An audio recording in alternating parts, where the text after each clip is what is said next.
안녕하세요. 매일매일 행정법 정인호입니다. 오늘은 4월 23일 수요일입니다. 자, 23일 수요일인데요. 국가직 국어문제 행정의 실효성 확보수단. 이게 행정의 실효성 확보수단 두루두루 아이고 그냥 사후적 절차만 하는 게 아니라 사전적 절차에 관한 문제도 집어넣어 갖고 문제를 편성했어요. 자, 두루두루 진짜 연합군 같아요. 잘 살펴보면서 우리 문제 살펴보도록 할게요. 일단은 문제가 뭔지 자 보도록 하겠습니다. 바로 들어갈게요. 행정의 실효성 확보수단입니다. 옳지 않은 것을 골라봐라. 자, 그러면 기본적으로 행정의 실효성 확보수단 다 아시겠지만 오랜만에 한번 보죠.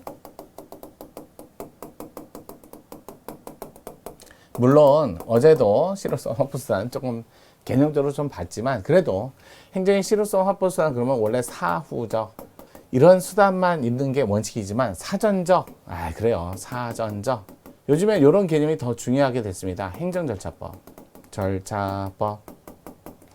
솔직히 말해서 사후에 바로잡는 기능을 하는 것도 중요하죠. 하지만 사전에 절차를 통해서 신중하고 그다음에 효율적이고 이 효율성을 높이는 거죠. 증가시키는 거죠. 그러면서 국민의 권익을 좀 더 보장하는 거예요. 하지만 절차를 거치게 되면 과거에 안 해도 되는 걸 하게 되니까 신속성하고는 거리가 멉니다. 이렇게 보시면 돼요. 자, 사후적인 구제 수단으로서 이거는 이후에 장애 발생 또는 예상해서 뭐 이런 것도 되겠지만 약간 행정절차법하고 조금 개념상 행정절차법은 주로 처분에 관한 사전 절차를 중심으로 여러 가지 기타 플러스 알파 베타 감마 이렇게 돼 있는 반면 사후적 구제 수단은 행정청이 사후적이라기보다는 사전도 있으니까요. 여기 약간 사전적 수단도 있지만 행정청에 어떻게 보면 실효성을 높이기 위해서 청의하는 거죠. 자, 행정 절차도 청의하는 건데 이거는 사전 절차를 중심으로 하는 처분의 사전 절차를 중심으로 하고 이는 사전 절차라기보다는 행정청의 강제, 제재. 그래서 여기 특정된 강제와 제재 그렇게 특정된 특히 제재는 행정벌, 행정질서벌과 행정형벌 여기서 나오는 게 이제 양벌 규정 같은 것도 여기서 나와요. 양벌 규정. 종업원의 행위로 선생님 행정청이잖아요. 그랬을 때 법인 여기에 누가 들어가냐고요? 뭐 여기는 과태료 이런 것들 나오는데 요것도 그렇고 이것도 그렇고 종업원의 행위로 누가 법인? 국가나 지자체.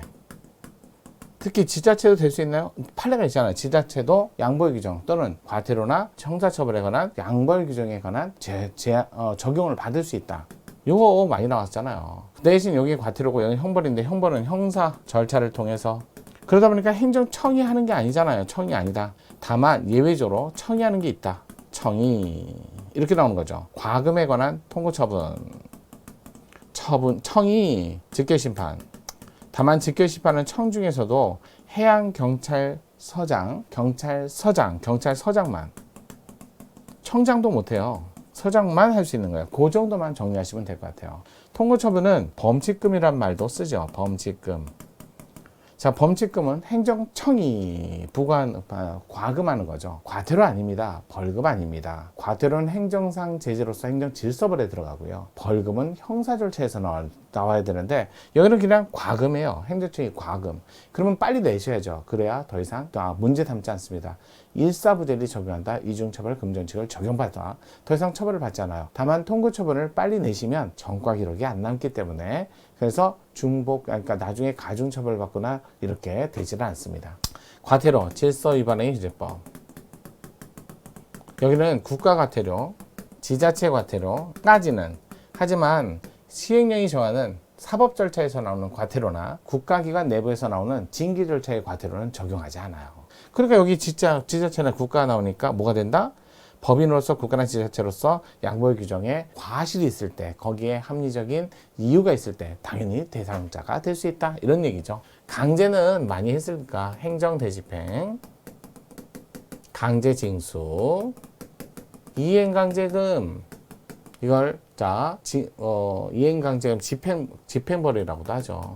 그 다음에 직접강제 그래서 강제집행을 두고 있고 그에 반해서 강제 중에 즉시강제 이렇게 두 개를 강제 영역에서 두고 있습니다. 즉시강제는 시간적 여유가 없이 급박한 상황에서 위험원을 빨리 제거하는 거죠.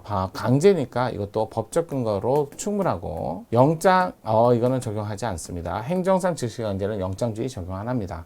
물론 즉시강제로 인해서 발생한 피해가 발생하면 적법한 행위로 발생한 피해는 손실보상, 위법하면 손해배상 가야죠. 직접강제는 요거 행정대집행이나 이행강제금이 불가능할 때 마지막으로 하는 보충성이라는 특성이 있어요. 다른 방법이 없을 때 해야 되고, 그래서 강제징수, 한마디로 급부무 불이행을 할 때는 유일하게 강제징수 하나밖에 존재하지 않습니다. 행정대집행법이라는 일반법, 국세징수법이라는 일반법, 그 다음에 질서위반행위 규제법이라는 일반법은 두고 있어도 나머지는 일반법을 두고 있지 않습니다. 즉시강제에서 더 이상 이제 빠이빠이 하고 분리돼서 분간 행정조사, 행정조사 기본법이라는 일반법을 두고 있지만 행정조사는 강제 목적이 아니라 예방 목적이라는 거 꼭 알아두세요. 기본적이에요. 행정절차법, 절차법의 요건, 그러니까 절차법의 목차 정도는 반드시 암기하셔야 돼요. 자, 그러면서 문제 한번 볼게요. 문제는 그렇게 어려운 문제는 아닌데, 자 볼게요. 대집행의 요한 비용을 국세징수 마지막이죠. 대집행 절차가 계고 영장 실행 비용, 그때 비용은 국가가 하면 국가로, 지방자산체가 하면 지방자산체 수입으로 맞죠. 두 번째, 외국인 출입국에 관한 사항에 관해서는 우리 행정기본법도 그렇고, 행정상 강제규정 적용하지 않는다. 행정절차법도 그렇고 마찬가지예요. 난민, 외국인, 출입국, 그 다음에 귀화, 이건 행정절차법도 쓰지 않고 행정기본법 강제규정도 적용되지 않습니다. 요게 2번이. 3번, 부동산 실권리자 명의 등기에 관한 법률상 장기 미등기자가 같은 법에 규정된 기간이 지나서 등기 신청 의무를 이행했다면 이행강제금 부과할 수 없다. 일단은 장기 미등자가 같은 법에 규정된 기간이 지나서 이행강제금은 이행강제 기간이 지나도 이행강제금 부과되기 전에 이행을 해버리면 더 이상 부과를 안 해요. 하지만 이미 부과된 이행강제금은 납부하셔야죠. 안 하시면 징수 들어옵니다. 4번 지문이 같이 섞여 있었어요. 두 번 컨트롤 C 컨트롤, 이게 조금 이상하더라고요. 편집하면서 이게 PPT 오류가 조금 나기도 해요. 4번, 지방자탄체 소속 공무원이 지방자탄체 고유의 자치사무를 수행하던 중 도로법 규정에 의해서 위반 행위를 한 경우 지방자치단체는 도로법의 양보의 규정에 따라 처벌 대상이 되는 법인에 해당한다. 조금 전에 말한 대로 양보의 규정에 지방자치단체 과태료도 대상이 될 수 있다. 요거 꼭 기억하세요. 자, 그래서 정답은 2번이었는데요. 정리하셔야죠. 어째요? 네, 저랑 같이 하시면 행정법도 정리 하나 둘씩 스텝 바이 스텝 갈 수 있어요. 오늘 수요일이었는데요. 내일도 목요일도 금요일도 같이 하시는 거예요.